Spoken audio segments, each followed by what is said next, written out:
rapidly pressurize and feed liquid Yo, what's oxygen good, into chat? the engine for combustion. For those of you that like to pay real close attention to the on-screen telemetry, you saw this at T0 during that first attempt. We command the engines to start up simultaneously. You get some slight differences as the engine adapts in real time.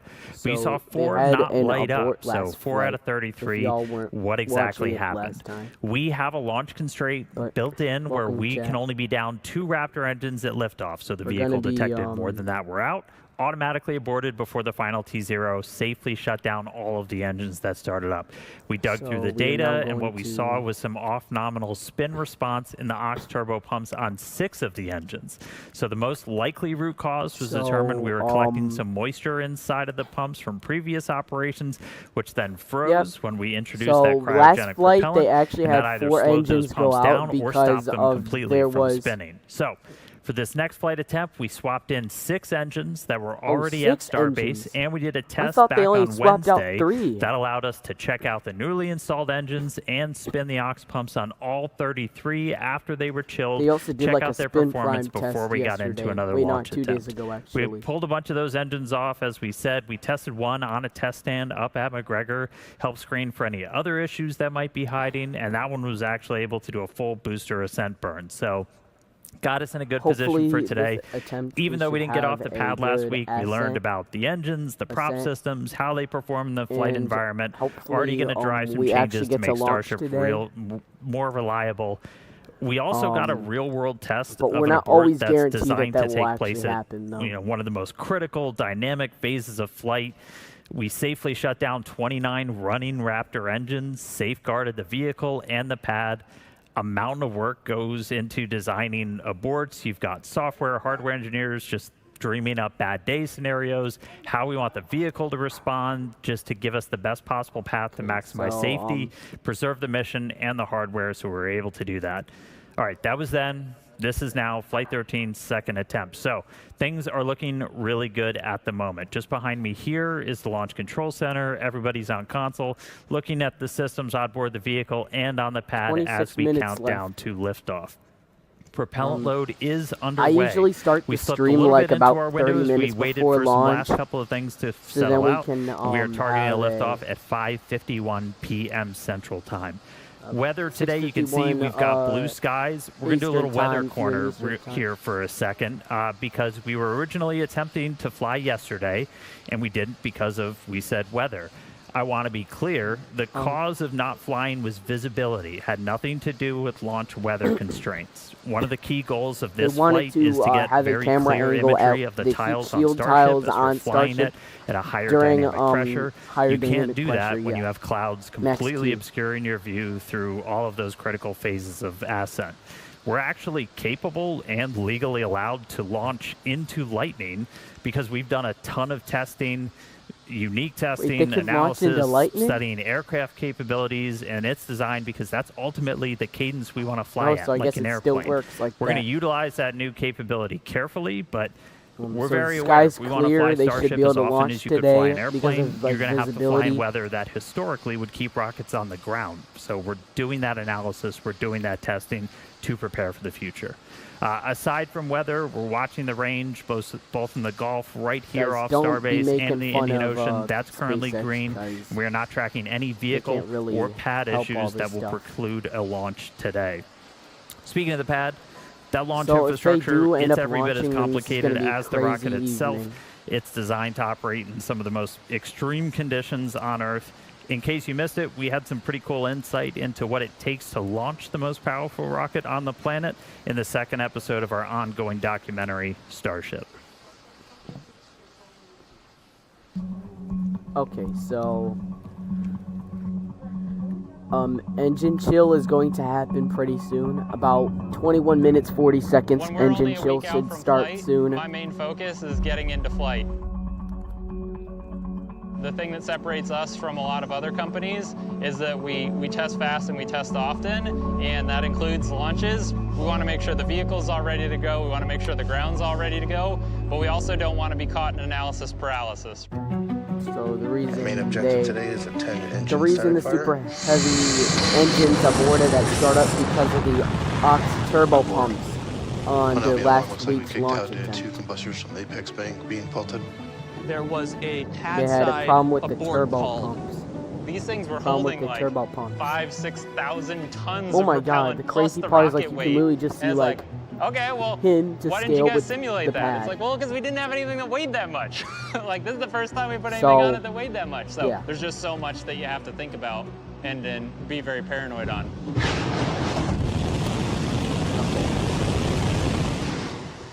We kicked out early. All teams triage alerts, prepare for offload. We actually had another pad abort on the diverter. Basically, right during engine firing, it was so much noise and vibration that it actually shook the sensors that are located out in this area enough that they were aborted us out of the test. I guess it was the engines were so strong, bro.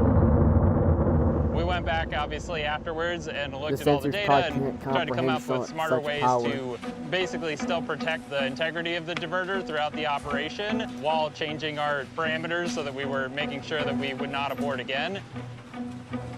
A flame diverter is like a super simple concept that is like not at all complicated in operation and is just absolutely murderous in the details. These are extremely sophisticated thermal load sensing devices. If they turn into melted metal slag, then you know that you got too much heat. If you melt this, you're hotter than aluminum melts. If you melt this, you're hotter than zinc melts. If you melt this, you're hotter than copper melts. If you melt this, you're hotter than Sharpie melts. So we're sub-Sharpie. We have all of this mass flow, all of this energy that is just absolutely trying to obliterate our pad. We want to give it a thing you're hotter to obliterate than the sensors to keep from obliterating the things that we care about. So the engines are less hot than all of those sensors can handle. Oh yeah, the water system too. That's why they keep you away from the launch pad probably, because I think the water is so loud. High enough pressure water in the right places and just allow it to flash boil that water, it's like it solves a lot so of problems then it helps Like the idea is that not the steel never damage gets the that hot. pad, The structures never get that because hot. that's what happened the water on the absorbs first all that flight energy, turns to test. steam, and everything's okay. Starship. So for this because flame they didn't deflector have the on water pad 2, system, we're sitting somewhere in the neighborhood of about 650,000 gallons per minute. Because they didn't have the water system. That's approximately in the range of about like one entire Olympic swimming pool being drained in the course of a minute. But it also kind of acts as like a sound suppression into this thing, and you see how like glowing hot it is. It's just a pretty impossible the rocket's very environment loud, to keep something happy in. But the rocket's when you zoom in, and loud, the flame deflector's still there, so that's the reason we build those things. Oh, and they also got the top deck system too, which is another layer. Putting the rocket into human terms is something really tough. 65,000 pounds per second of propellant that is coming out of the engines.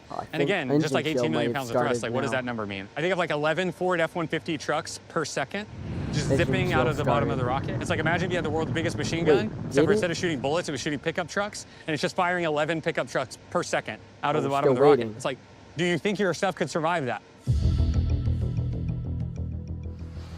And it is so satisfying to watch the slow motion flame diverter shots. And then right, and just hear all the exciting stories of how we tackle these problems out here in Starbase. Super exciting. Yeah. And by the way, if that looks like fun to you, come join our team. We are seeking scrappy problem solvers to help us build the future. Okay, let's go meet the rocket out on the pad, Starship version 3. It's the most powerful rocket ever developed and ever flown. And it's also the tallest at just over 407 feet tall, fully stacked. It is massive. Standing at the base and looking up is like looking up at a 40-story building. Incredible. Yes, it's a two-stage rocket. Both stages are designed to return to Earth and fly again, making that thing that you see on your screen the first fully reusable rocket ever. The bottom half, or the first stage, is the Super Heavy booster. That's the silver part. It's powered by 33 of our newest iteration, you see them there on your screen now, Raptor 3 engines. They run on liquid methane and oxygen, and this version of Raptor provides a significant increase in thrust.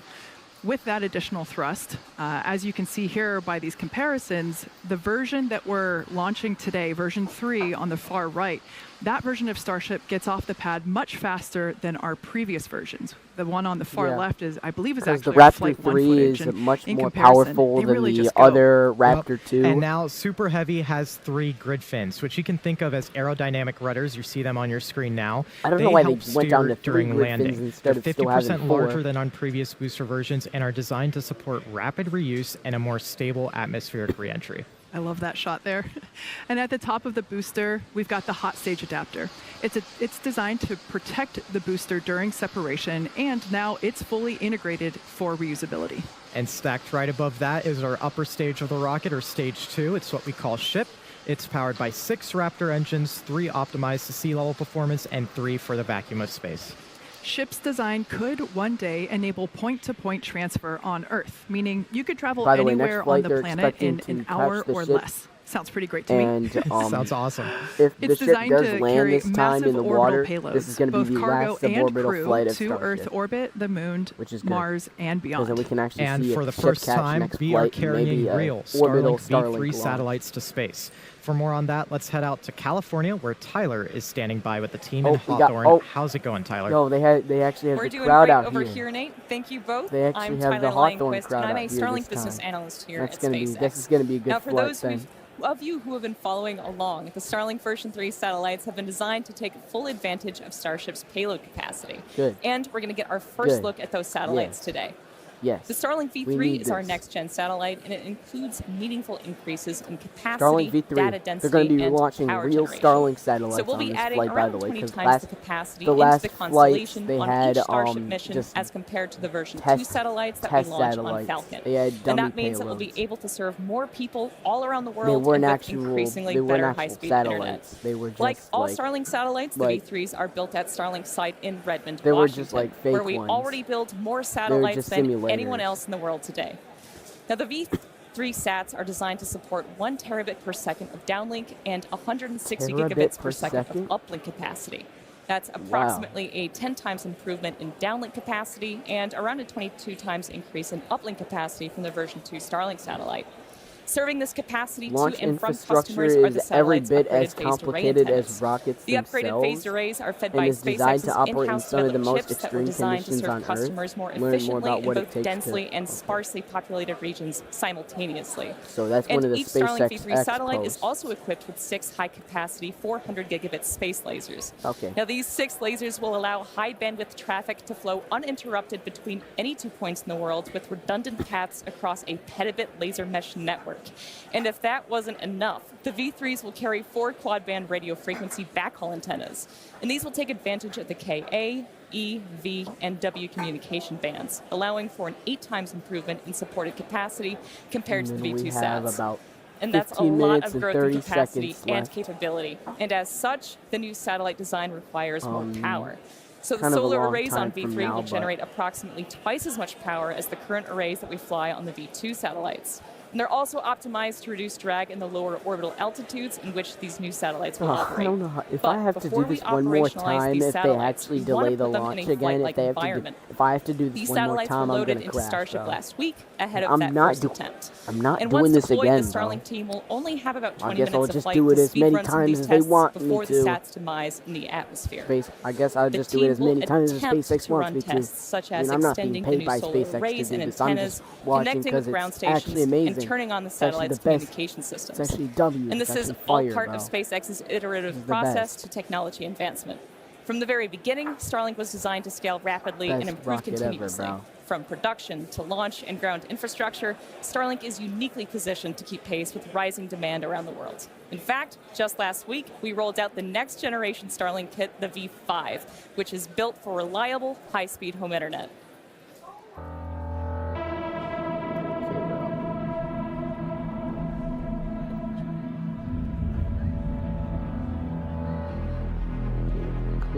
Starlink V5.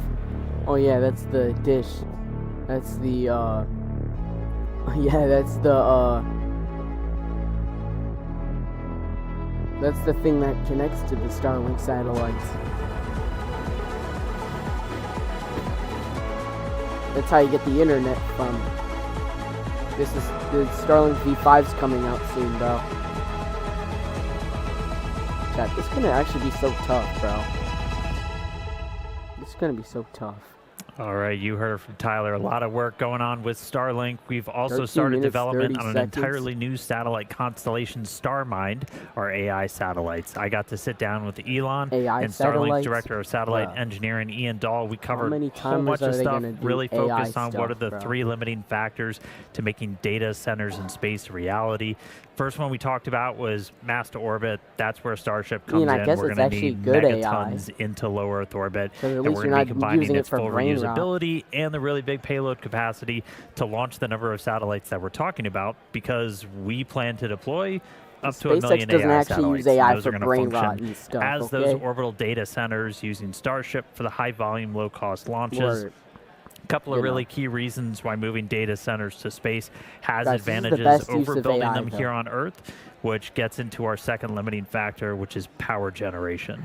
It's always sunny in space. Satellites can harness that sun, that near constant solar energy, which is really going to be the only way to scale if AI continues to grow at the pace that we see, especially when you contrast it with all of the challenges that you have here on Earth.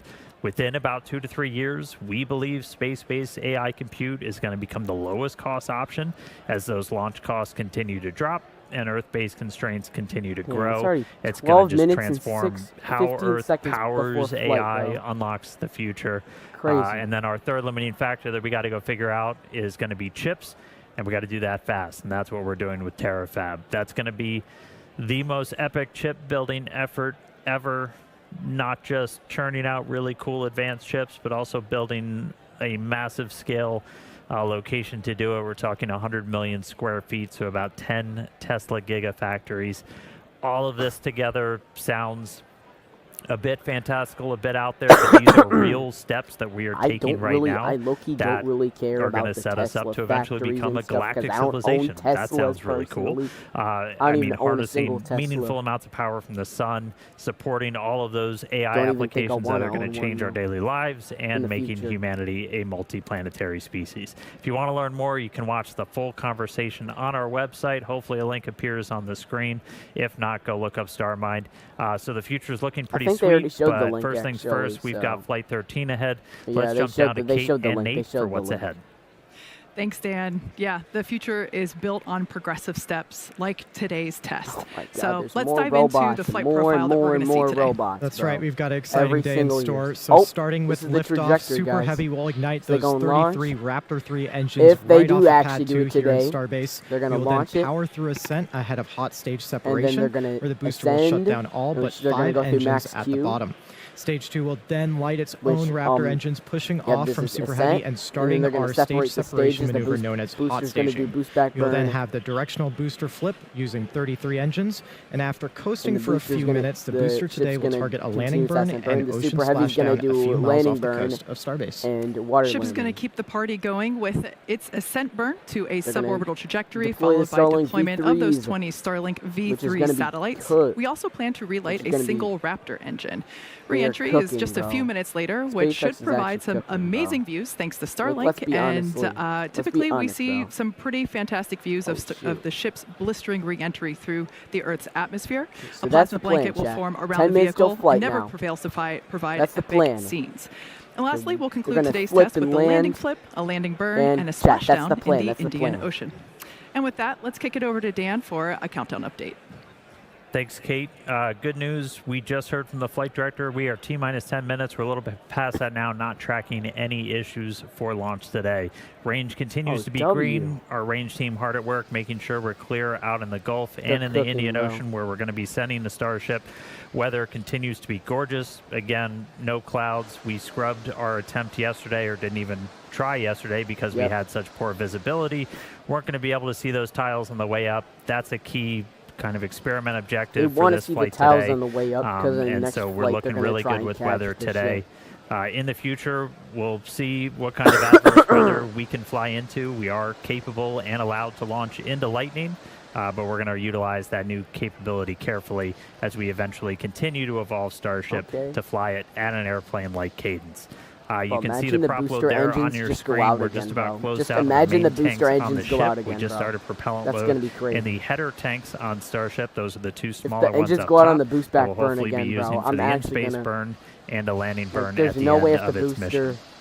We started There's loading no way if our the booster propellant at fails about the boost T-minus back 35 burn minutes today, and we're going to continue all the way down until we're inside 3 minutes to launch. We'll close out at about T-minus 2 minutes and 50 seconds on booster, and then 2 minutes and 10 seconds on the ship.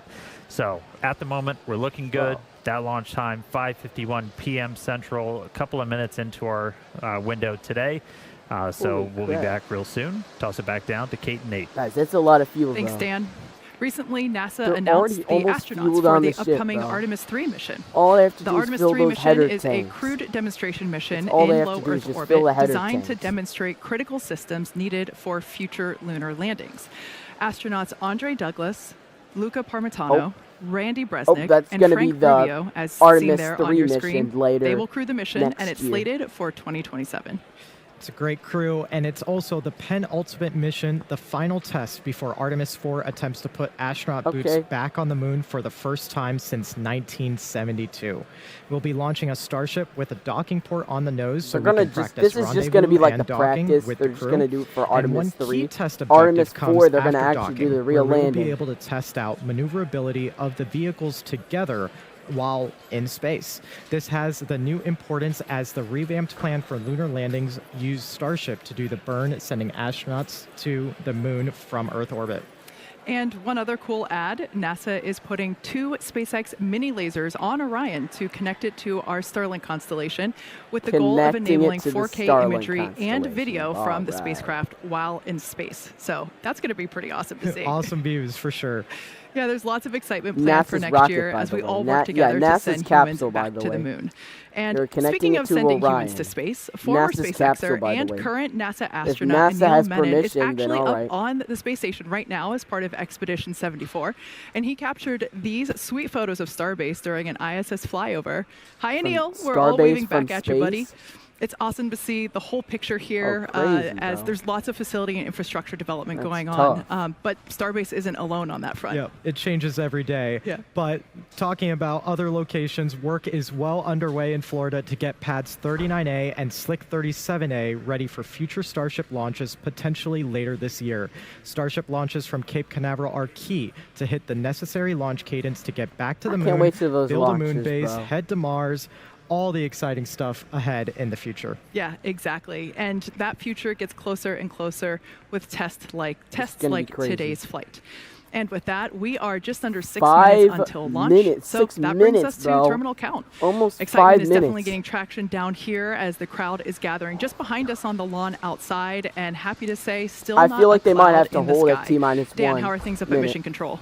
Things that's the new hold looking time. Really good, T-minus Kate. 1 minute. We are still not tracking any holds on the board. No issues with the vehicle or with the pad. Our range continues to be green, both in the Gulf and out in the Indian Ocean for flight today. We'll continue monitoring that all the way down to the final minutes. We are going to be closing out our propellant loading on the booster and the ship within the next 3 minutes. We're going to have about 11.5 million pounds of liquid oxygen and liquid methane on both of those stages once we're all done. Booster's not done yet, Then it'll be time for the pad to essentially ready itself, where we clear out all of the prop that's been flowing through feed lines up into the launch mount, up into the tower. Those go back into the propellant farm, get it ready, 5 and minutes, we'll do those bro. final 5 thrust vector minutes. control, those steering checks This is gonna be crazy. as we get a little bit closer. If we need to hold 5 minutes. that hold time, it's new for this launch. What time is it right now? Saw it briefly it's the time that it was supposed to that launch. That hold is set at T-minus 60 seconds now. That's where we can pause, we can that was wait last flight. if we need to just kind of hang out for any pressurizations, anything like that to clear. They had to hold we've got a couple of minutes to hang there. We will only hold if there's an issue, and we're not tracking any holds on the board right now. That's right. Now, once T-minus 60 seconds passes, a number of events will occur in rapid succession. Both the ship and booster will configure their comm systems for flight, and they will rapidly run leak checks on gas and fluid tanks. Meanwhile, the booster will be going into internal power, and its engines will get their final priming for launch. Those ship engines will also begin their ascent bleed profile, and it will arm its automatic flight safety system. There's a lot of mechanical activations on the tower side as well, with one critical step being unlatching of the quick disconnect, feeding propellant into the ship. 3 minutes, and once T-minus 60 seconds has passed, we still have the ability to rapidly recycle the count under certain conditions back to that the timer just glitched. Oh, you got me there, bro. You got me there. What happened and if teams can proceed once again to T0. The timer glitched. You got me there, bro. 5 to 8 minutes of hold time, and that's largely driven by the propellant temperatures that we see on the vehicle while holding. I mean, nah, they would hold at actually 1 minute. You can see it there at the base of Starship. I guess I thought that was a glitch, actually. 17 seconds. Now, if we trigger a hold after T-minus 17 seconds, that will result in a scrub for the day, 3 minutes. as we've already turned on the water. Oh, 3 minutes. Now, for those that have just recently tuned in, once again, 3 minutes. Our primary test objectives for today's test flight includes a successful liftoff, stage separation. We also plan to deploy 20 Starlink V3 satellites. We have real satellites on board. We expect to have about 20 minutes of available time to speed run some tests and really allow the Starlink engineers to put them to the test in that time. Fully loaded. That's right, and we also have the soft splashdowns planned for both the booster and the ship. Going to be super exciting to see if we can return those safely back, so that way we can get ready for tower catches again. Bro. And just a quick check-in, we got our final green light from the range, not tracking any issues on ascent or out in the Indian Ocean. So the ship should be fully entry. loaded by now. That was kind of the final go for flight that we wait for in these final minutes. So everything should be Prop fully load loaded. now closing out on both vehicles. We have no holds on the board. Again, that we've got that gate at T-minus 1 minute. We're only going to hold if there's a reason, and currently there are no reasons. 2 minutes. Oh my God. Oh my God. Coming up here in a few seconds. 2 minutes, 2 minutes, 2 minutes. Oh my God, oh my God, oh my God. See on screen, that's the base of the Super Heavy booster. Those are the 33 Raptor engines, and we expect to see and there they go, the TVC checkouts, also known as engine wiggles. They're doing We're activating those thrust vector control actuators to ensure that those center engines and the inner radius as well have the ability to steer the rocket. Yep, super cool to see how fast those move. I mean, 1 minute in flight, 20. it's amazing to see how it steers the vehicle. 1 minute We're coming 15. up on that T-minus 1 minute now on our countdown. Here we go. Let's listen in to see if we pass that gate. Oh, they're probably going to hold. Who knows? Yeah, they're probably going to hold. More than likely, I don't know. A little more than likely, maybe they're probably going to hold.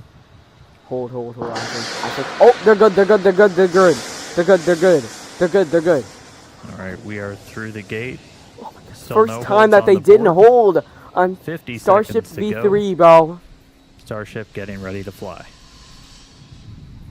Oh, shoot. 40 seconds. 40 seconds.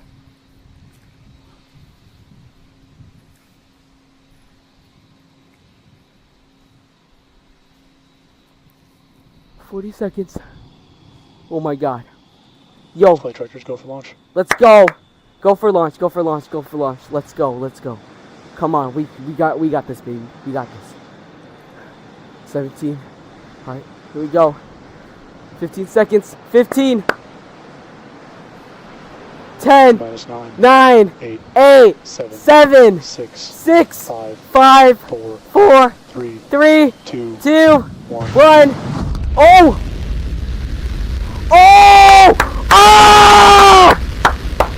Let's go!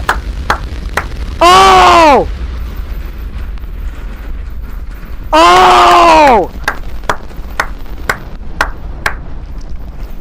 Yeah! Vehicle is pitching downrange. Oh, shoot! Phenomenal. They actually did launch today! Oh, shoot! Seconds oh my God, bro! 33 Raptor engines lit on the Super Heavy booster, arcing away from us here at Starbase. Oh, this is Oh, this is a W. Oh my god. Oh my god, bro. On max Q, maximum Holy, pressure, oh my god, again, bro. For this flight is going to be higher than it has been on any of our previous Starship flights. Come on, bro. Please. I hope they survive max Q. Please. Right, so we're passing through that maximum aerodynamic pressure over a minute now into flight. Still seeing 33 out of 33. Here we go. Here we go. We got this. We got this. Come on, Starship. We got this. We got this. We got this. You can do it. You can do this. Booster 20, you can do this.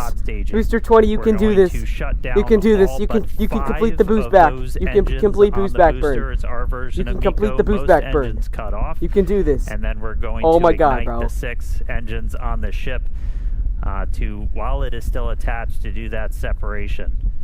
As a reminder, let's go, bro. To do a directional flip. So when you watch on your screen, we're hopefully going to be they're getting ready for the staging. Hot staging's coming up. The ship's going to ignite its engines. Oh, the booster's going to cut off first. It'll go towards the bottom of your frame. We do that by lighting the engines. The ship is going to ignite its engines, and the booster is going to flip. After stage separation, the booster is going to flip, and then it's going to do a boost back burn. Oh, here we go. A booster better cook this flight. Come on. Come on, booster. Come on, booster 20. Come on. Okay. Booster engine cut off. Here we go. All but 5. Oh, we got it. We got it. Yes! 6. Oh, all engines ignited. Oh my god, all engines ignited. Why are they lighting all 20 again? Oh, they cut off to it looks like we lit all 13. 33 initially. Now we're down to 13. 13. 6 out of 6 oh, shoot. Raptors lit on the ship. Oh, they're actually better. They're actually better this time. Oh, W boost back burn. That's shutdown. Yes, we got the best shutdown. Let's go. And boost back burn shut down. Come on, ship. You can make this. You can do this for. It was one of the key objectives. You can do this for us. Come on, ship 40. Come on. And we've got 6 engines lit on the ship. Okay, booster is good, bro. The booster is good, bro. Okay, here we go. All right, so we're gonna see a good booster of 2 burns that the booster is going to be doing. Good booster ignition. I mean, we're gonna see good booster reentry. Okay. It's going to be landing a couple of miles offshore from Starbase. Hopefully, we're going to try and get it all the way down to do a landing burn, where we're going to use those 13 center engines. They're going to ignite. That's what's going to really bleed off all that velocity that it's built up. And it'll eventually, hopefully, transition to 5 engines to kind of fine-tune its path. I think they have reversed all the way down to 3. They have done a good boost back burn. Let's go. Oh my god. All right, we've got a couple of minutes to go until we get let's go, there. chat. So booster's going to coast for a little bit. This flight's actually better than the last one, bro. Raptor engines this flight's better than the last one. Oh, holy crap. 4 minutes left. This flight's better than the last one. Views. Kate, Nate, how was Come the view on. from out better be a good booster reentry, please. It was incredible. I mean, it just shot off the no, we already know it's not going to burn out, but it better do good on this flight. Okay, that's all. That's all I'm saying. It was amazing. Yeah, one of these we better days have a good booster landing, okay? Because now I have all I'm hoping for. Bright blob in my vision. But now, speaking of vision, we could see both stages there on your screen. Starship's second stage is still firing. Oh, you can see the shoreline. You can see the shoreline. Down on the bottom. You can literally see the max Q cloud. Wait. Still following the planned flight path as well. Beautiful views of planet Earth there behind the ship. That's right, and we're actually getting a live shot off the booster right now, an onboard camera. You can see the plume from Starbase, where it just lifted off 5 minutes ago. Nominal trajectory. Oh shoot! You can see it. We are there. We are there. That is us. I kind of want to run back outside and wave. Right. Now, again, this booster is not planning to come back to the tower or the the launch site for this particular just a reminder, the booster's not planning to come back. Ocean splashdown just off the coast of Starbase. So the booster's not going to go back to the tower this flight. Just remember that. The booster's not coming back to the tower. Instead, the booster is going to. Pretty awesome to see the Raptor engines. Instead, the booster's going to have an offshore landing. This flight. See the plume there. But of those center hopefully all goes well Raptors, for the landing burn. Those are the sea level ones, as well as the vacuum Raptors are the 3 on the larger ones on the outer I'm just radius. praying, bro. I'm just praying. I'm just praying that the booster actually somehow makes it. Now, just like on tower catches, we are okay, going to 20 be kilometers, doing a 20 13 kilometers left on the slow booster. the booster down. Okay, that's Hopefully altitude. we can 50 get a live kilometers. camera Oh my of the god, this thing is booster actually right coming now down real as fast. we're going into that phase. Awesome Dude, shot. bro. You can Oh see my it god, there. this thing is actually coming so right down now, real the booster fast. is using their 3 hypersonic grid fins to guide itself through the atmosphere. Oh, I think it's its gonna do it. landing It's site. gonna do it. It's gonna You can do see it. we're They're gonna only do it. They're 5 gonna do it. They're kilometers gonna do above it. the They're gonna sea do it. right here. Startup. Oh, let's go! Wait, no, all the. Just heard the call out for landing burn startup for the booster. No, the booster, no! Wait, I think that was expected, wasn't it? I have a feeling the crowd's about to go wild here. Oh. Oh, I think the booster. Oh, I and think the another booster. awesome landing for Super Heavy. Congratulations to Wait, all was that the teams expected? here at Starbase and all at the our engines didn't SpaceX ignite, team. bro. An amazing, Was that expected? amazing view. Was it? Wait, was that expected? Everything continues to go well with ship. Okay, this as you doesn't can matter. see there Okay, on let's your just. screen. Alright, it doesn't matter. It doesn't matter.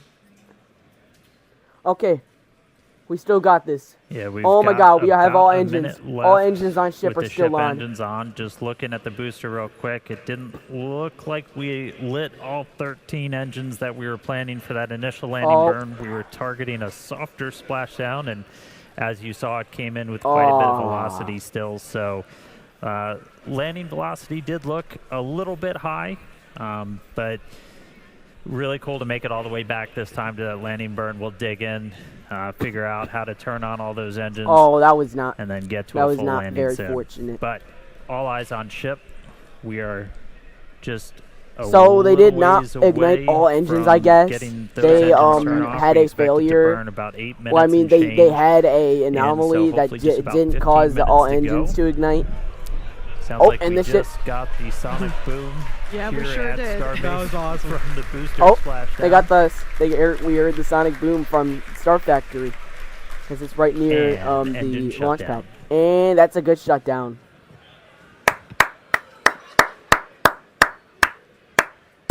That is a good shutdown. All right, Starship. Next one is going to be payload deploy. Successfully shut down. Nominal orbital. Sadly, the booster didn't ignite all engines on the landing burn. In space. However, they did ignite all engines on the boost back, which is good. But they also did make it to their off. Yeah, they did make it to their offshore target. All of our colleagues here are filing in through the doors. The a lot of people wanted to stay spot. outside and hear the boom. And so it's pretty great to see a ship in space, and everybody's super excited down here. Why are they moving the flaps like that? And as guaranteed, it has been an awesome day so far. All this action in just 9 minutes now, and objectives are done for the booster. Just want to quickly flag that so the ship is still going, guys. We got clear zone. We got payload clear those before next. launch, well ahead, so that we ensure everyone is safe before the launch and after. I guess they just did like a Starship we're getting ready flat now for our in-space objectives. So then they can actually get ready for re-entry. We've got a few minutes re-entry. until the next milestone, so sit tight and enjoy the space views and, of course, the space jams. We'll be back here at T+14 minutes to deploy our payload, which is 20 of our newest Starlink version 3 satellites. So we'll see you soon. So they had a successful launch. The booster was able to do all its plans for the boost back burn. They were able to, successfully separate the first and second stages. Then the booster did not ignite all engines on the. If any of y'all are joining, the booster did not ignite all engines on the landing burn, and the ship is still going. The ship is still going.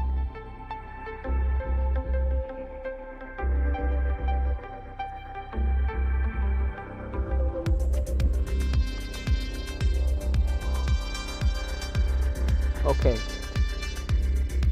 Good, bro. Good.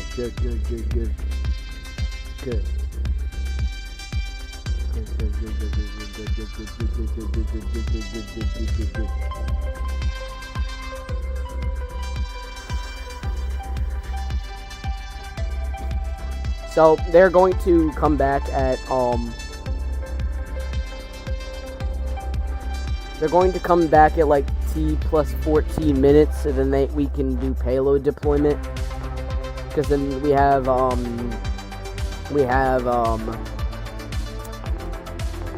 yep, we're gonna have payload separation coming up, which they're gonna deploy all 20 payloads. 6 of them will have cameras, so then we can get some view of the Starship heat shield, so then we can actually catch the ship next flight, and hopefully the heat shield performance can actually be good for next flight though. And then we can actually catch the ship next flight. We've caught the booster many times, but they've never caught the ship before though, so.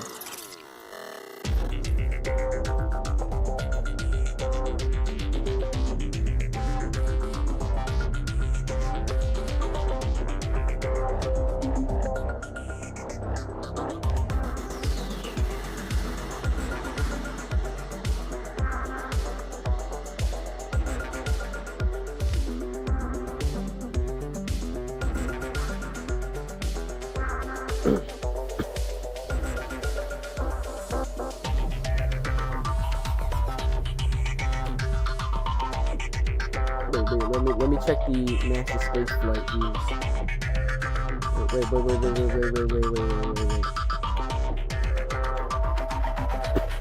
Let me check the booster landing view from.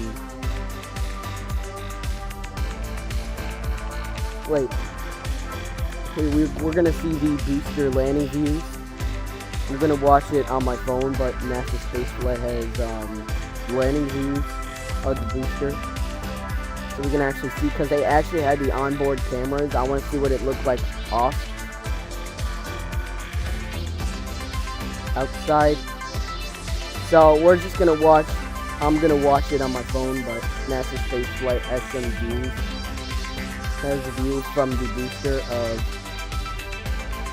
the splashdown, because it actually wasn't too far off the coast. So they would have been able to get some camera shots of the booster landing.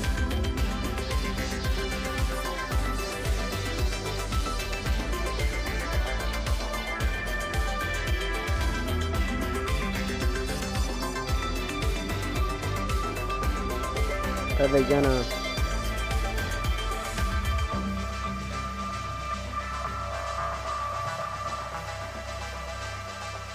Wait.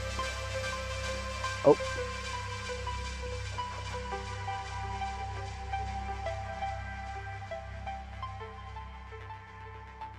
Oh, the booster exploded. Welcome back. If you're just joining us, we're getting ready to deploy 20 Starlink version 3 satellites. The booster exploded the second it touched down. That will get underway after we open the payload door in just about a minute.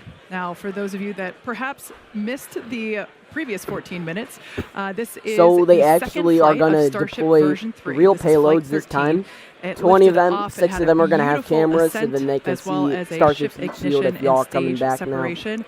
It was literally picture perfect from here at Starbase. Picture perfect, and then we continued with that booster hot stage separation. Amazing to see some live replays of that.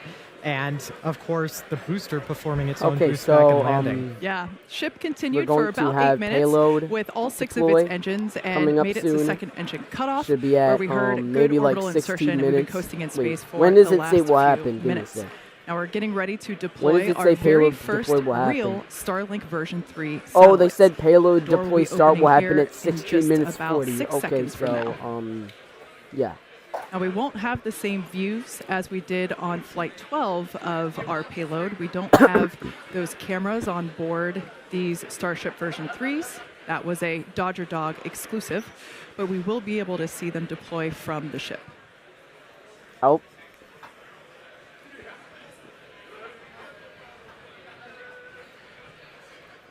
So we won't see any views from the Starlink, the Starlink satellites anymore. The ones that have cameras, because open up. really soon. I think it's open. I think it's open. Is it? It open already. Yep, the payload door is open. They're getting ready to deploy. V3 They're getting ready. Looks like 1 the minute till deployment. is open. And so, yeah, this is the first time we've got Starlink V3 satellites getting ready to go into space. And I mean, these things are really just kind of crazy upgrades that they're going to bring to the network, where you start talking about just symmetric gigabit speeds through the Starlink network pretty much anywhere on the planet that this is going to unlock. So really exciting. These satellites are only going to be in space for about 20 minutes. So we're going to have payload deploy coming up soon.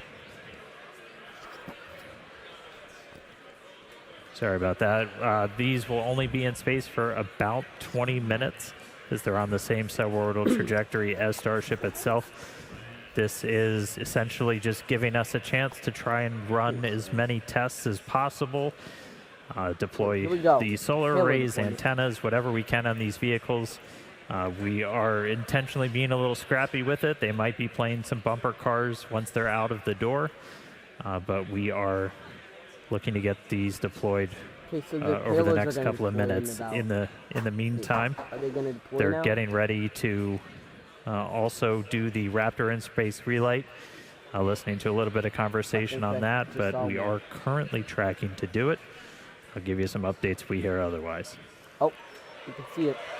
Oh, there they go. And there you go. You can see our first Starlink V3 getting deployed out of Starship. Oh, they're going to shoot the other one, too. Huge milestone for the team out here. And yeah, the crowd is definitely hyped about this. We could see these Starlink V3s continuing to pop out with deployment assisted by the PEZ dispenser. Now, this version of Starship is built to deploy up to 60 of these more advanced Starlink version 3 satellites. Each V3 is designed to offer 1 terabit per second of downlink capacity. Now, let's put that into Falcon 9 terms real quick. A Starship launch with V3 satellites will launch 20 times the capacity into the constellation as a single launch of V2 satellites on Falcon 9. Just incredible.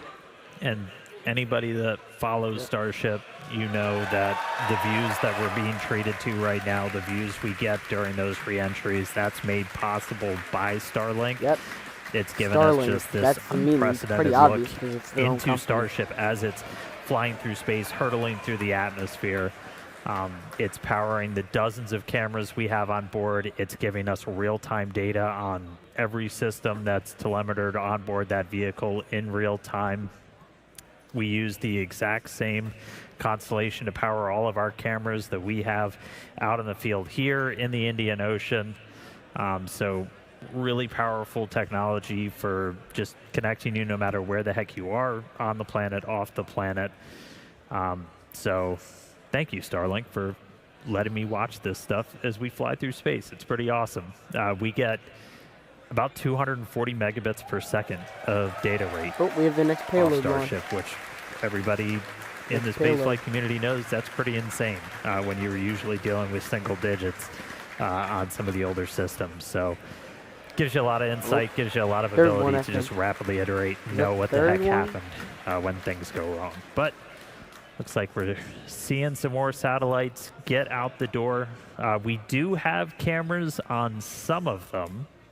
The last couple that are going to go out are going to try and do the heat shield imaging that we attempted last flight. We don't have that camera view that we got on Flight 12 where you 5 and 6. kind of see the satellite leaving Starship. Those aren't on the V3 satellites, but we are going to, on the last couple that go out, have some pretty narrow field view cameras that are going to be looking back at Starship, turn on some flashlights. 5. And this is a test of a capability that we're really going to want when we start doing orbital flights, to just add that extra layer of safety, that extra layer of reliability, where we're going to be able to image Starship's heat shield after it's gone through ascent, after the fact it's been that the in space entire crowd just before keeps cheering every time the payload we're going to try deploys. to test that again today. The heat shield imaging, we didn't get a whole lot last time. Ooh, looks like we got some thunderstorms on planet Earth below us. But a couple more satellites to go, it looks like. Yeah, it's pretty awesome to see our V3s in space. I want to give a shout out to our Starlink colleagues. And we expect payload deploy to run until about 27.5 minutes, so about another 7 minutes here. The Starlink team will be attempting to speed run test these version 3 satellites, where they will attempt to do a few tests, such as extend the new solar arrays and antennas. They're also going to try and connect these V3 satellites with ground stations and turn on the satellite's communication systems. This one's going to be 9 and 10. Well, they're only going to have about 20 minutes or so to do all of this, as these satellites only have that long before they demise in the atmosphere or break up due to that friction when they re-enter the atmosphere. So what we learn from today's deployment will help progress and move the program forward, which is super exciting. You could basically say that the payload's payload is data. That's right. We're getting very Inception here.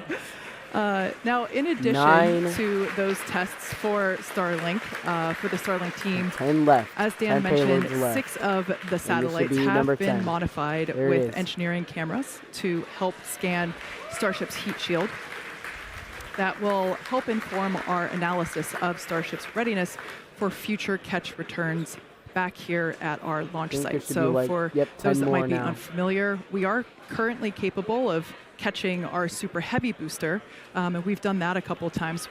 We have not yet attempted to catch our second stage or ship, and so that is going to be a very exciting milestone when that day comes. For sure, and we're building up to it with today's tests. We are still planning to do our water splashdown in the Indian Ocean, so stay tuned for that. That's only about 40 minutes away. But still, in space, we keep on deploying our Starlink satellites. Again, these are our V3 version of our Starlink satellites, a whole host of added capabilities to our version 2 that's currently in orbit. I kind of lost track.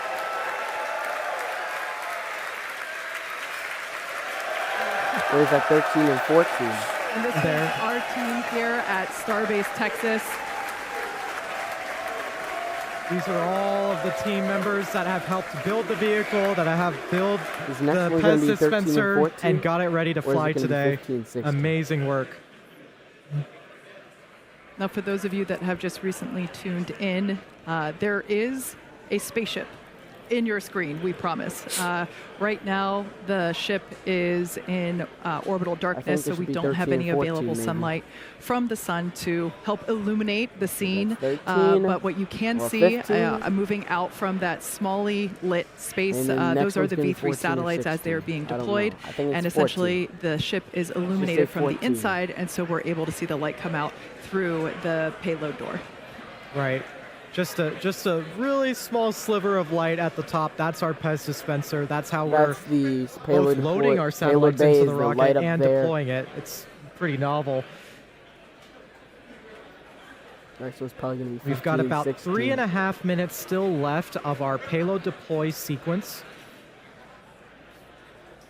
Yep, looks like we've got 16 satellites deployed, so 4 more to go. Oh, that's 16. These last couple will have those cameras, so if you see any sudden bright lights, that'll be flashlights turning on those satellites to try and get some imagery of Starship's heat shield. 17. 17 out the door. And then 18. 3 more to go, and 18.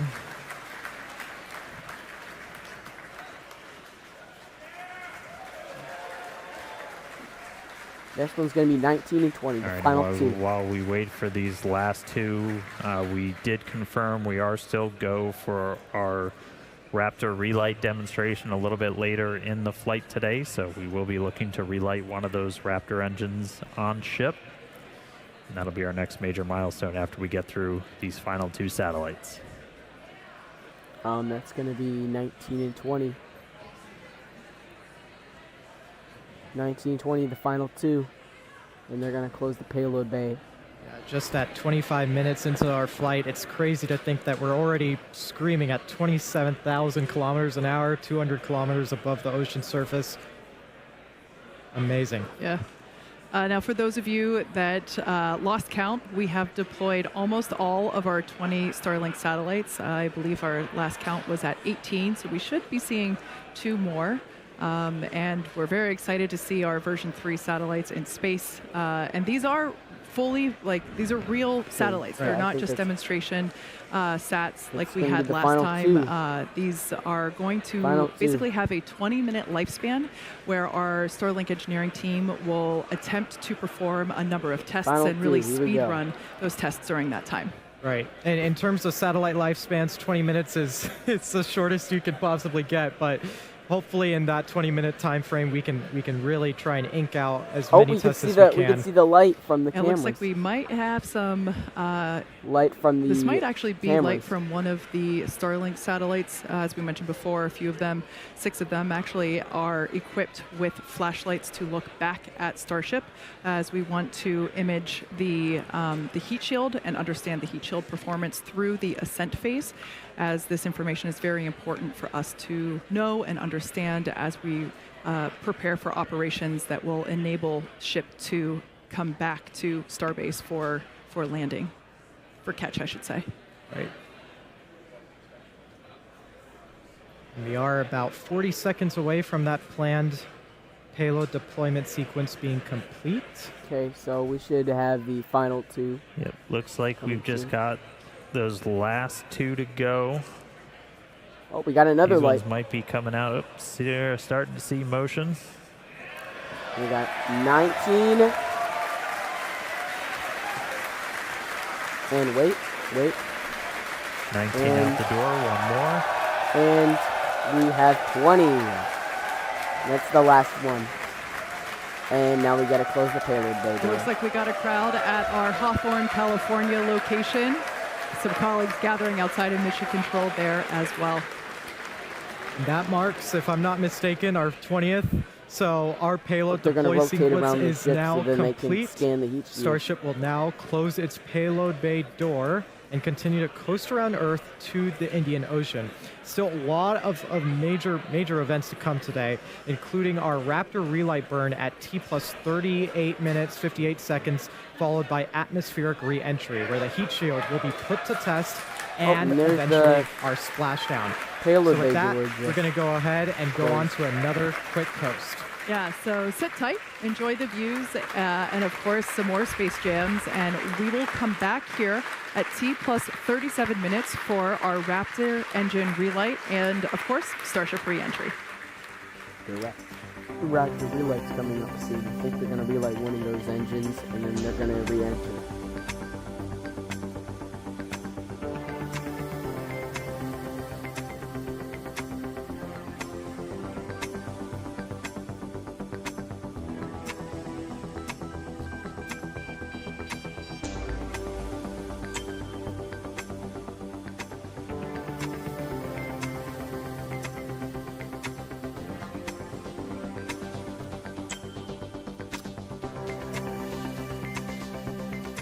Well, is that one of the payloads on the side right here? I think that is. I think that's one of the payloads on the side.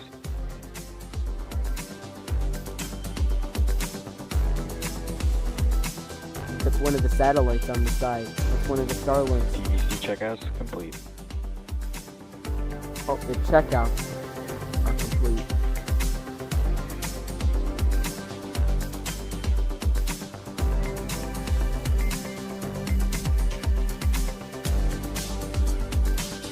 Whoa. Why are they angling it that much?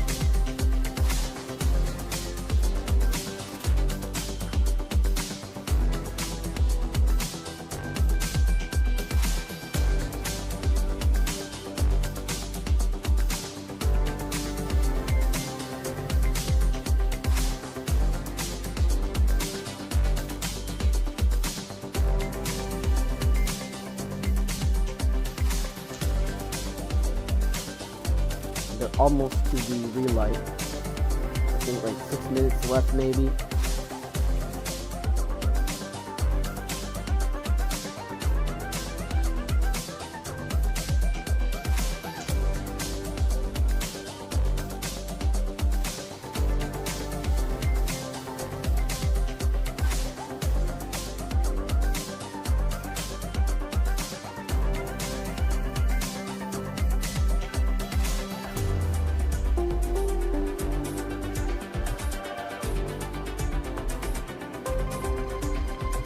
I guess that's another landing failure, I guess.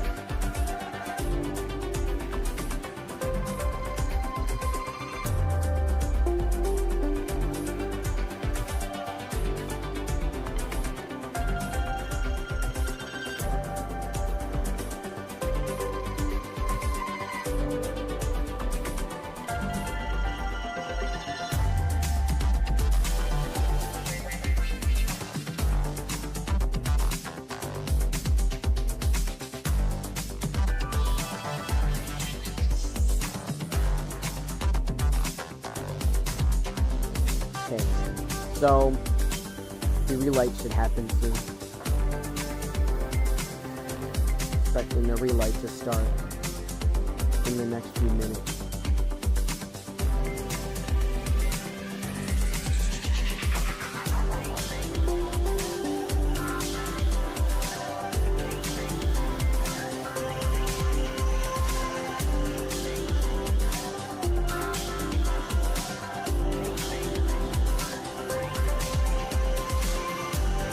Okay, so gonna begin the relight soon. I don't know when. I think it's gonna be like, wait, when do they say the relight was? The in-space relight.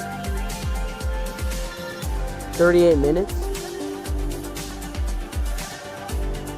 6 minutes left until the relight. Alright.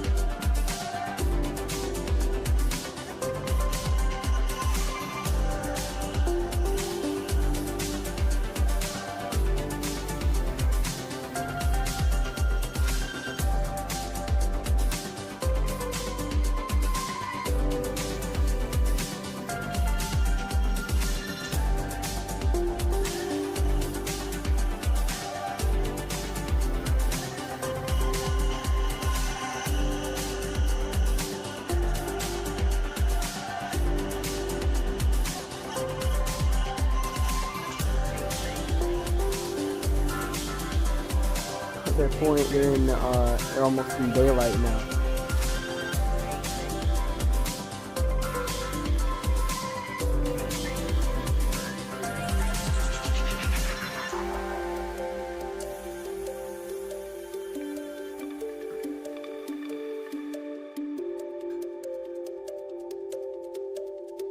Technically, they're not in daylight yet, though, because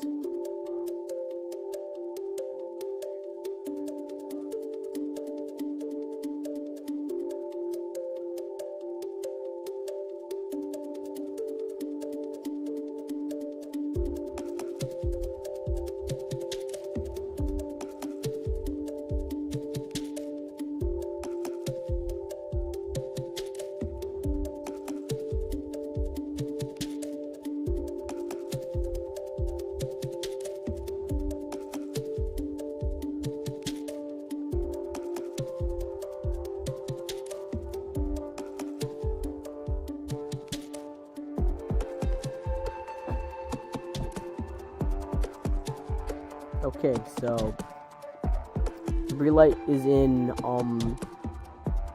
4 more minutes.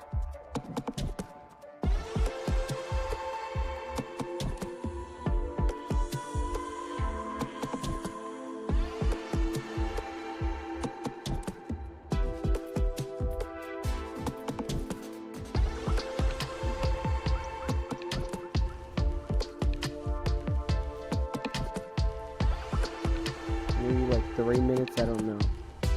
Not close to the time yet, actually. I think we're like, I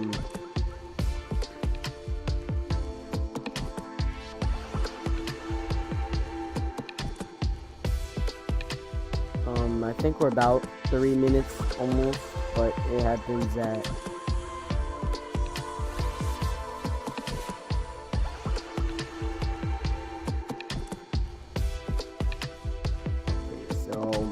we're gonna expect the relight to happen in another 3 minutes.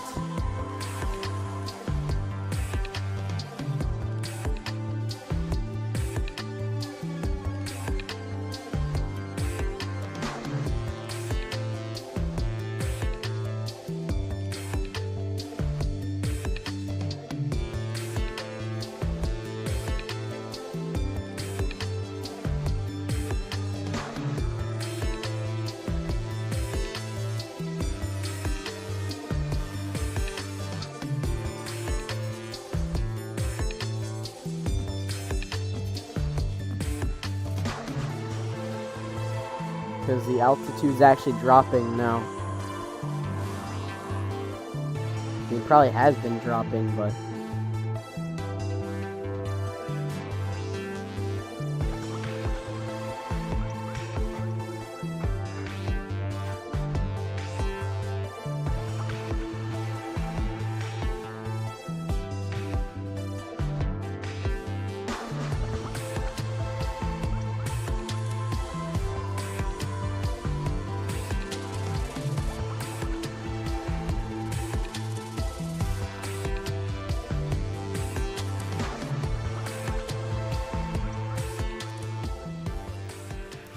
Welcome back once again to the Flight 13 webcast. If you're just joining us, our newest version of Starship, which you see there on your screen, successfully deployed 20 Starlink version 3 satellites. And I've got great news to share. Not only were we able to make contact with all 20, but we also made comms over lasers with all of them as well. So that is awesome. Hell yeah, shout out to our Starlink team.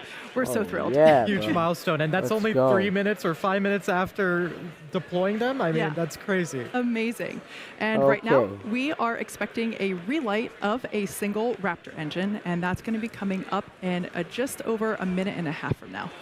Minute and a half. That's right. We are going to be lighting one of our sea-level Raptor engines, and this is essentially just a demonstration that you can relight an engine after it's already done its ascent burn. And this is going to be really important when we do maneuvers for orbital missions, whether we're relighting to go into orbit, or if you're already in orbit and you're getting ready to do a deorbit burn. We did hear our Raptor team is go for the engine relight, so not going to be skipping it on this one. So we should see that we're going to have it in just about 45 seconds from now. Again, this is not a deorbit burn for this ship. We are on a suborbital trajectory, so this Starship is coming back over the Indian Ocean no matter what. But this is going to be a pretty critical test for what we'll eventually need to do when we do orbital missions. When you got to relight those engines, do a burn to get yourself out of orbit. One thing that is unique on this one is we're going to be lighting it for a little bit longer of a time. We're expecting this burn to be up to about 14 seconds. We've only done about 3 seconds previously. And so that should be coming up within the next couple of seconds. Let's stand by. Oh, they relit the engine. Relight demo startup.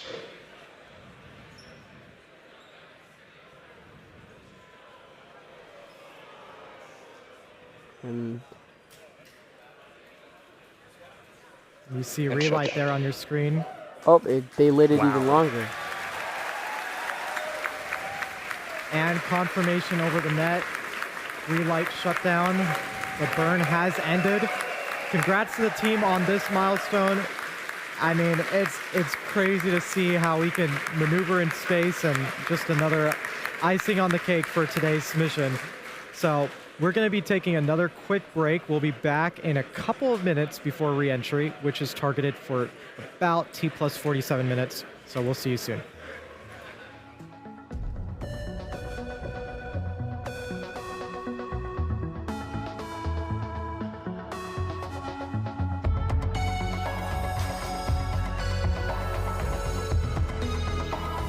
Okay, that's going to be it for the relight.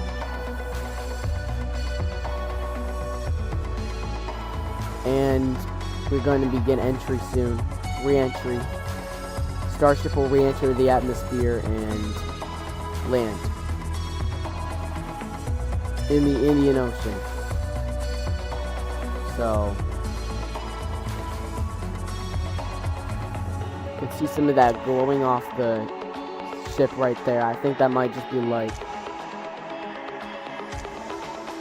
Vehicle and entry prep. Oh, they're preparing for the entry.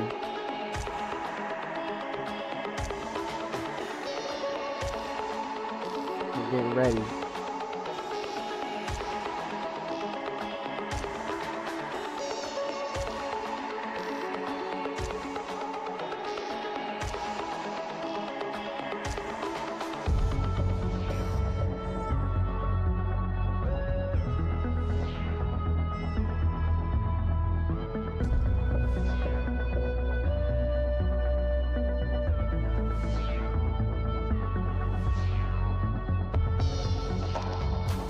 haven't really failed the booster, but failed the landing with the booster, but they also did kind of fail it because the landing was harder than expected.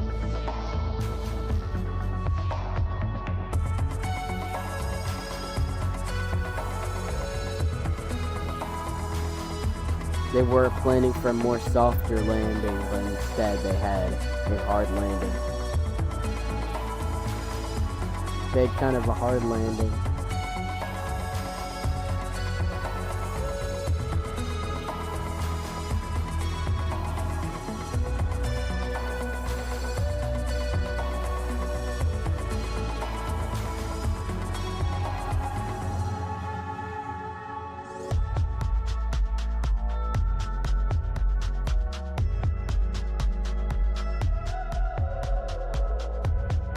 We know that, like, if you see that glowing off the ship, then that's just normal.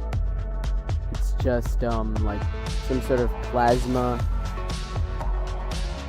interacting with it.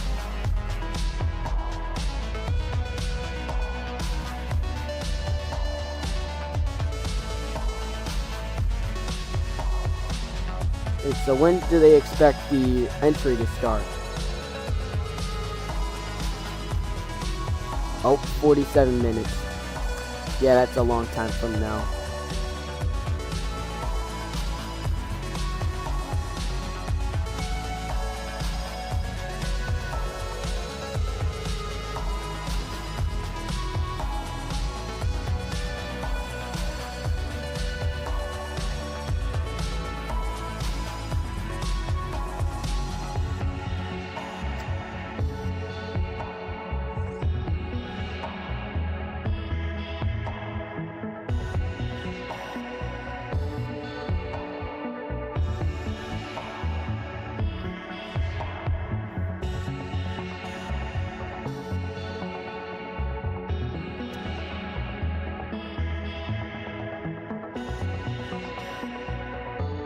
Oh.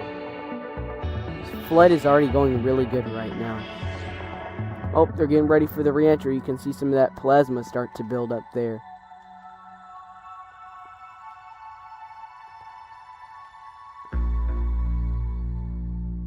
The plasma's perfectly normal. Starship is starting entry. Good attitude for entry. Good.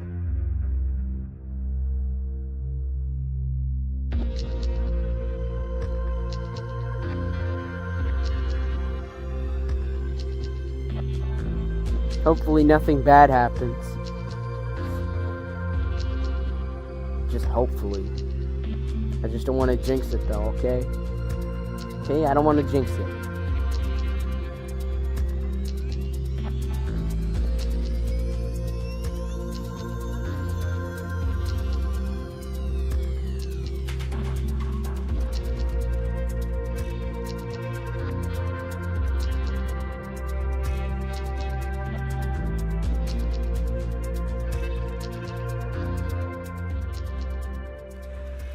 Welcome back once again to Starship Flight 13, the second test flight of Starship version 3. As you can see by these pretty cool views on your screen, the ship is currently re-entering the Earth's atmosphere. Now, we probably have some first-time viewers tuning in today, so let's talk about this phase. Right, so re-entry, it's a critical phase of flight, and we need information on how the ship's systems perform. So re-entry, you can see that speed in the bottom left-hand corner of your screen. We have to scrub all of that speed down so that way we can safely land. It's a lot of energy to be able to scrub down, and it's all the energy that we just used to launch the rocket as well.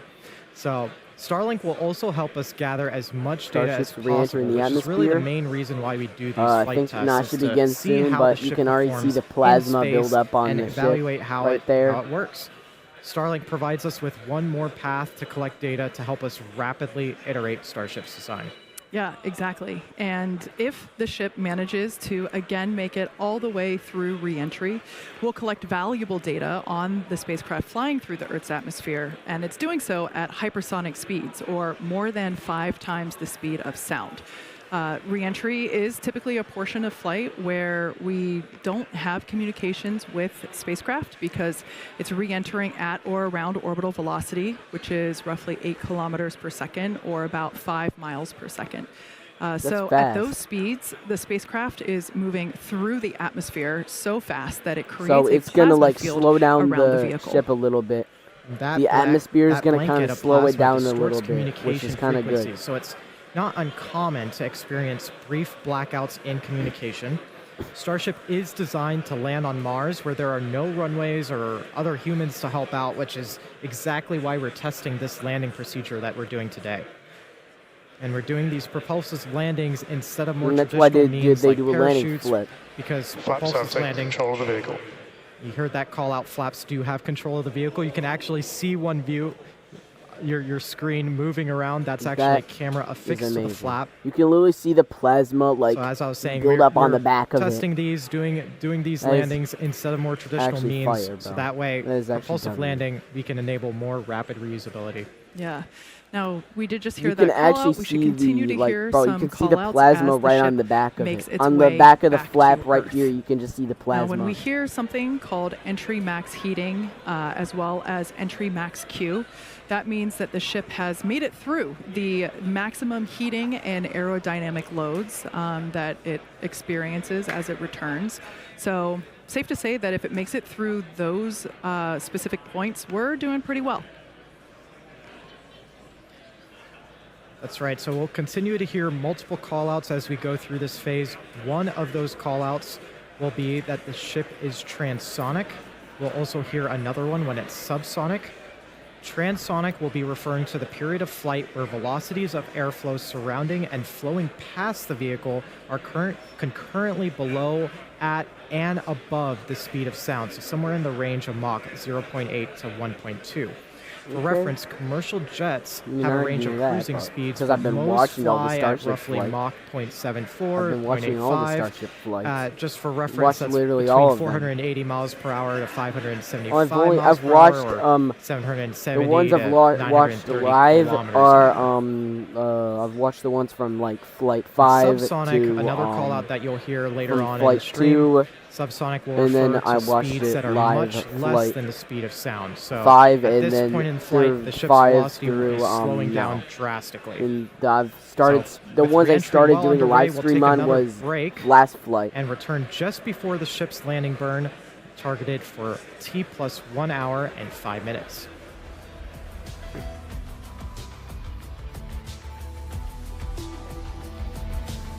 So ship is currently re-entering the atmosphere. It is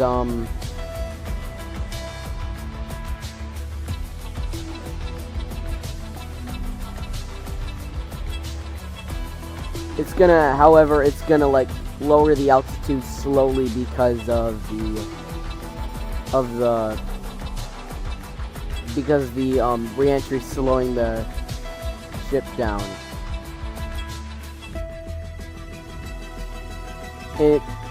The ship is also gonna kinda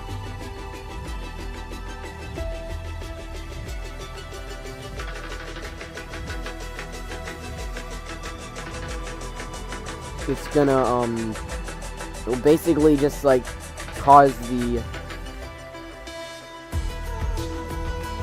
ship to kind of like, yep, it's gonna start to go down more vertical, because then the atmosphere will actually help to slow the ship down. And then it will after re-entry, it will actually come in sideways, which is called the belly flop, because the tiles of the ship will come in sideways.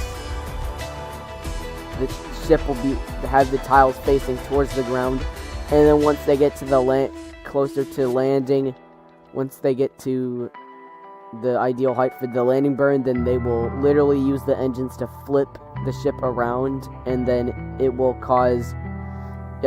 reorient the ship, and then it will be vertical. And then that's what they're gonna do for a catch, is because they're gonna flip it vertical, and then they're gonna have the catch points.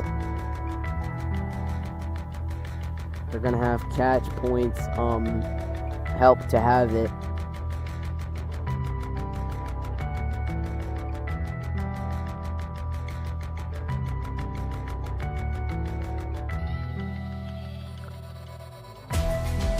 The catch points on the launch tower will actually cause it to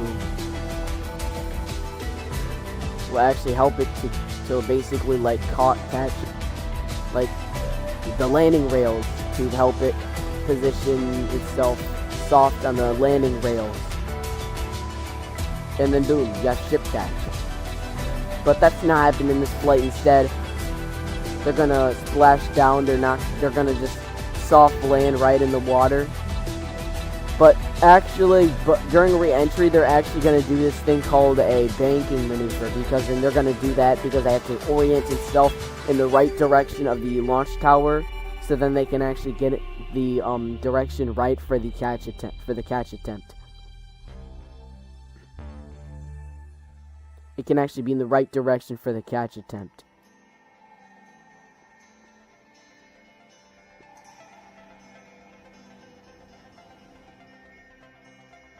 "65 kilometers.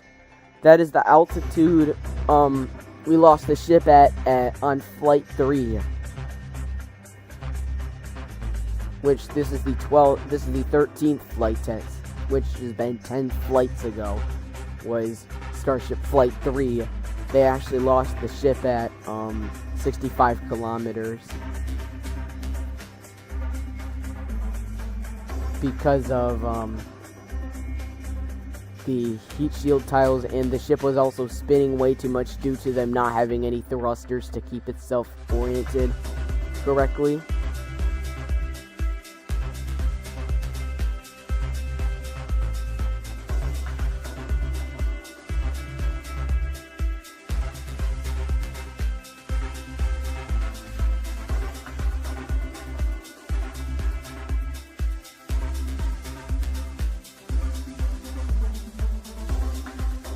This is a good re-entry so far.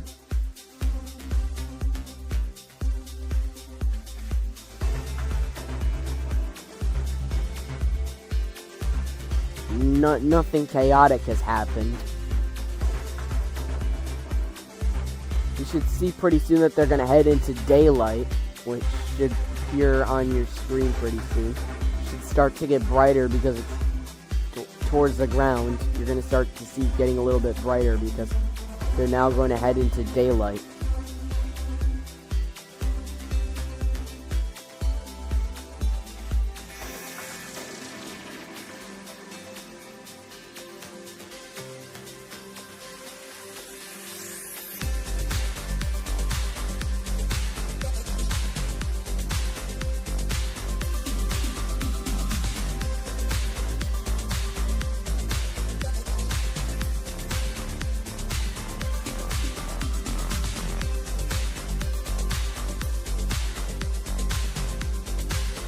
Clean re-entry footage.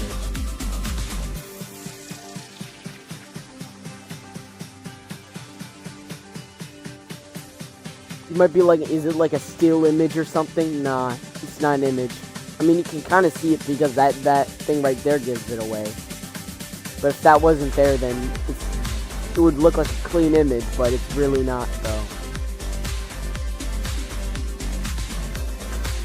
It would just look like a still image, but it's almost past. The ship is almost passed through the re-entry phase, and it should start maybe the banking turn soon, so then they can like simulate the banking maneuver for the ship catch next flight.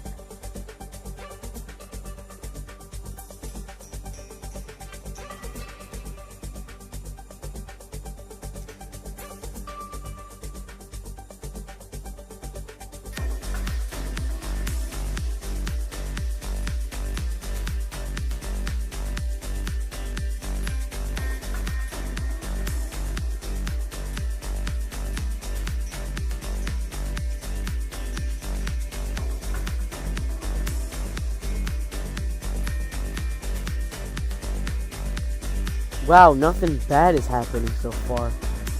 I just really hope nothing bad happens, though. No, I don't want to jinx it. I'm not trying to jinx it, okay?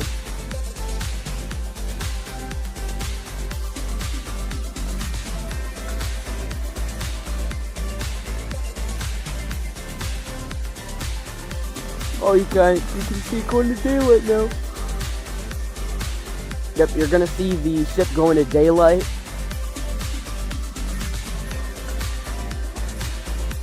"57 kilometers.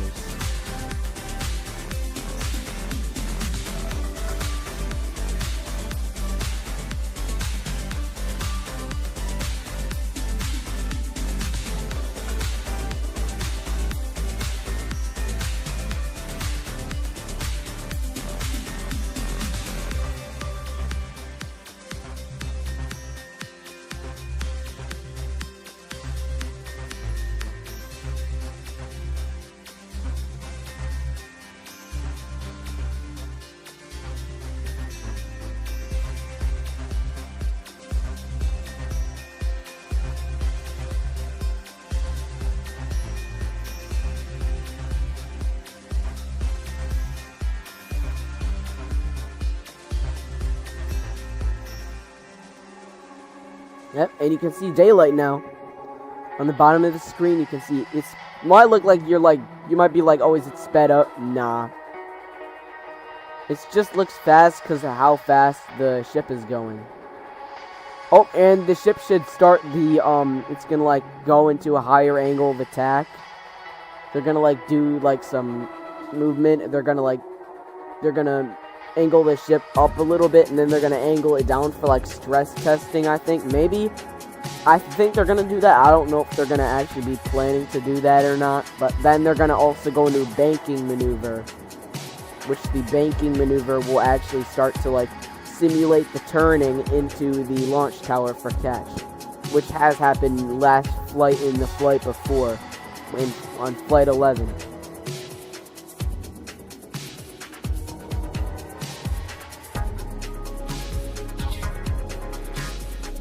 Oh, they're starting to kind of turn, like, you can see right down there. That's just to, like, wear off the speed a little bit. And then they're going to turn the other way, and then they're going to turn the nose the other way, and then they're going to make another hard right. Because the tower faces south, so they have to turn north a little bit. And then they're gonna have to point it, make a hard right south, so then they can, shoot,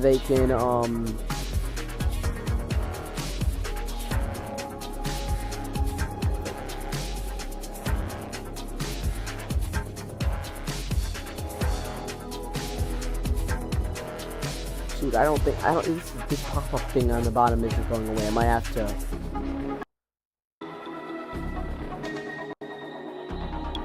Starship is leaving the peak heating phase of entry. External temperatures are coming down. Oh, they've already gone through peak heating. Wow. Oh, wait, I think they're already turning the other way. They probably already did part of the banking turn. Now they're turning to making the final part of the banking maneuver. Oh, the bottom of the screen thing went away. Thank God. Starship is at maximum entry dynamic pressure. Okay, so that's good, So the maximum dynamic pressure and peak heating, they're not the same thing. It's just the max Q, maximum dynamic pressure, is the reverse max Q. It's the most amount of pressure on the ship, most amount of pressure on the tiles, but peak heating is the highest amount of heating on the ship. So that's the difference between peak heating and maximum dynamic pressure. What? Oh my god, it froze for a second. Bro, why did it freeze?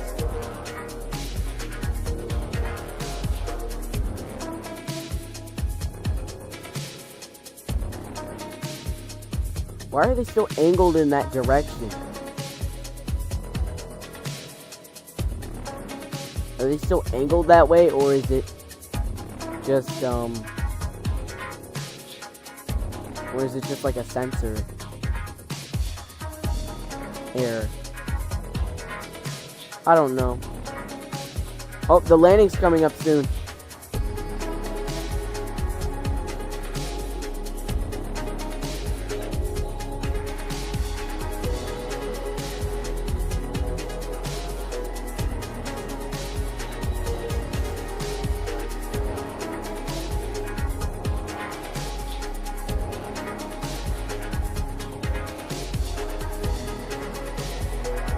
Oh, they're gonna rotate the ship. Starting to rotate.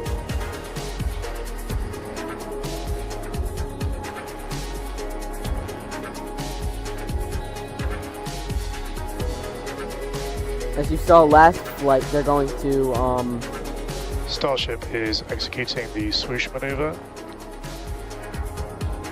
Yep, and they're gonna dynamic pressure is coming down. Oh, and dynamic pressure is now coming down. They ran through, they already had max Q. Oh, and they're gonna land. Welcome back one last time to Starship Flight 13, the second flight now of Starship they've turned version the 3. ship. Now it's heading south. As you can see on your screen with crisp views from Starlink, the ship is currently re-entering the Earth's atmosphere over the Indian Ocean. And really for the last several minutes, we had some amazing Technicolor views. It really looked like it was made out of starlight. Now, we did hear on the nets just moments ago that we made it through max heating and max dynamic pressure, meaning that the vehicle temperature and speeds and pressure are all coming down, and we can see that in the bottom left-hand corner of your screen as that speed continues to decelerate. We're coming up to the ship landing burn.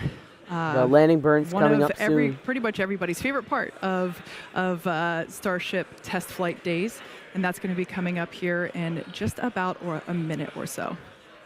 They actually used to do high altitude We're going to try and flights light all back 3 in like Raptor 2021 sea-level engines for this burn. We'll light 3.